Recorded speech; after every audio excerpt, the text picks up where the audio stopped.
सभी साथियों को जय वाल्मीकि, जय भीम, नमो बुद्धाय, जय मूल निवासी। दोस्तों और साथियों, मैं चरण दास टाक अपने अम्बेडकर डायलॉग्स यूट्यूब चैनल पर आप सभी का एक बार फिर हार्दिक स्वागत और अभिनंदन करता हूं। साथियों, मैं आज आप लोगों के साथ जो वीडियो साझा करने जा रहा हूं, उस वीडियो का टॉपिक और शीर्षक है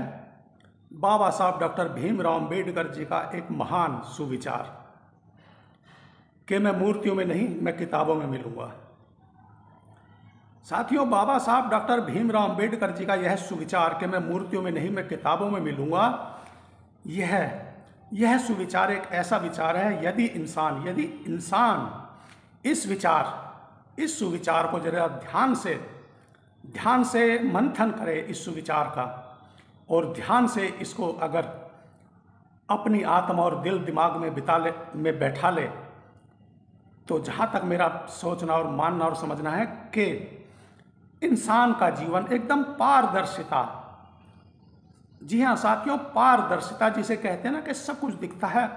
यह सुविचार उस पारदर्शिता, उस शब्द जो एक शब्द है कि सब कुछ दिखता है, उस शब्द को इतना साफ सुथरा एक स्वच्छ आईने की तरह कर देगा कि इंसान के दिल दिमाग और आत्मा से जो भी गलत फहमियाँ या जो भी गलत धारणा या मनगढ़ंत कहानियाँ, किस्से हैं, वह सब अपने आप में ही हट जाएंगी। जी हाँ साथियों, अपने आप में हट जाएगी। साथियों, अब जैसे हमारा देश भारत में बहुत से चाचा हुए, बापू हुए, मगर हमारा भारत देश बाबा प्रधान देश है। जी हाँ साथियों, बाबाओं का प्रधान देश है। हमारे देश में जब से भी सृष्टि की रचना हुई है, जब से भी सृष्टि में या पृथ्वी पर मनुष्य या मानव आया है, तभी से आज तक बाबाओं का एक ऐसा कब्जा रहा, एक ऐसा षड्यंत्र, एक ऐसा जाल रहा है कि जिस जाल के तहत हमारे ही देश भारत का आम जनमानस उलझा हुआ है, जो आज तक सुलझ ही नहीं पाया और ना ही सुलझने का प्रयास कर रहा है। मगर वहीं एक ऐसा बाबा भी इस भारत की पावन भूमि पर अवतारित हुआ, जिसका नाम डॉक्टर भीमराव अम्बेडकर रखा गया। वह बाबा एक अकेला एक ऐसा बाबा था साथियों, जो बाबा ने इतनी बड़ी बात बोल दी कि मैं मूर्तियों में नहीं, मैं किताबों में मिलूंगा। क्यों कही डॉक्टर बाबा साहब भीमराव अम्बेडकर जी ने आखिर इतनी बड़ी बात, इतना मजबूत, सशक्त और ज्ञान रूपी और ज्ञान की आंखें खोल देने वाला आखिर सुविचार कि मैं मूर्तियों में नहीं, मैं किताबों में मिलूंगा? क्योंकि बाबा साहब डॉक्टर भीमराव अम्बेडकर जी ने भी जब भारत की पावन भूमि पर अवतारित हुए और जब वह आहिस्ता आहिस्ता बड़े होने लगे, जब उन्होंने देखा कि हमारे देश भारत में एक मनुष्य दूसरे मनुष्य से किस तरह भेदभाव करता है, कैसे एक मनुष्य दूसरे की जाति को नीच साबित कर देता है, अपनी जाति को ऊंच साबित करता है, तो बाबा साहब डॉक्टर भीमराव अम्बेडकर जी शुरू से ही, बचपन से ही इन यातनाओं और इन उत्पीड़न को झेल रहे थे, सह रहे थे। तो बाबा साहब डॉक्टर भीमराव अम्बेडकर जी ने जब देखा कि आखिर हमारे देश में ही है ऊंच नीच, जातिगत भेदभाव, इंसान छोटा बड़ा, छोटी बड़ी जातियां आखिर क्यों हैं और कैसे हैं, और यदि हैं तो कहाँ से आ गई? कहीं आसमान से आई थी, जमीन से निकली थी, या किसी अदृश्य शक्ति ने यह सब ऊंच नीच, छोटा बड़ा, जातिगत भेदभाव बनाया है। मगर जब बाबा साहब डॉक्टर भीमराव अम्बेडकर जी ने देखा कि हमारा देश तो बाबाओं का प्रधान देश है, यहाँ पर बाबा जो कह देते हैं उसी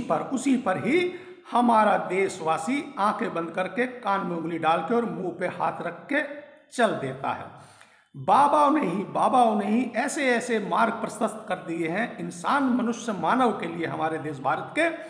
कि तुम यहाँ चले जाओगे तो तुम्हें यह फल प्राप्त हो जाएगा, तुम ये कर लोगे तो तुम्हें वह फल प्राप्त हो जाएगा, तुम इसको पूज लोगे तो यह तुम्हें मिल जाएगा। मगर जब बाबा साहब डॉक्टर भीमराव अम्बेडकर जी ने देखा कि हमारे देश का जो बाबा प्रधान देश है, इसके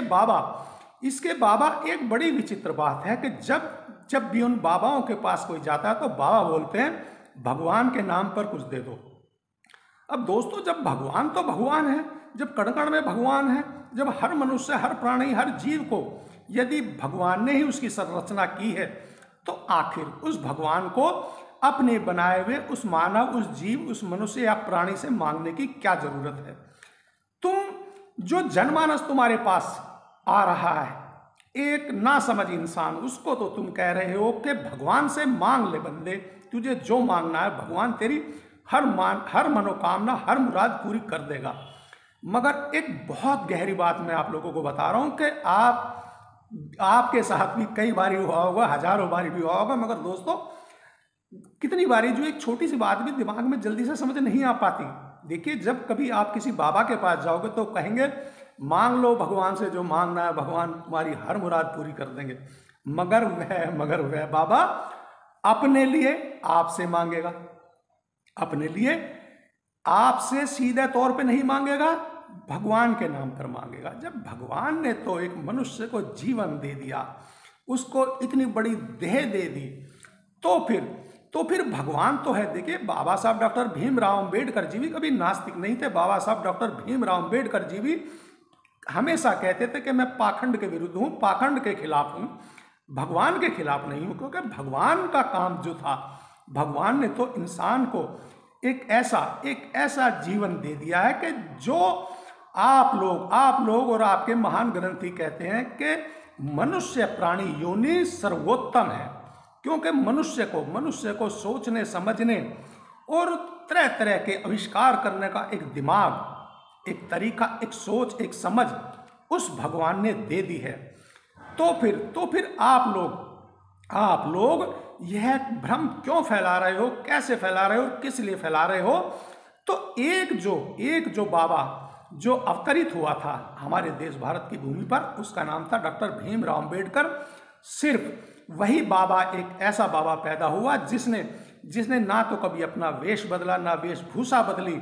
और ना ही तरह तरह के षड्यंत्र और प्रपंचों में आम जनमानस को फंसाने का काम किया, बल्कि उस बाबा ने, डॉक्टर बाबा साहब भीमराव अंबेडकर जी ने तो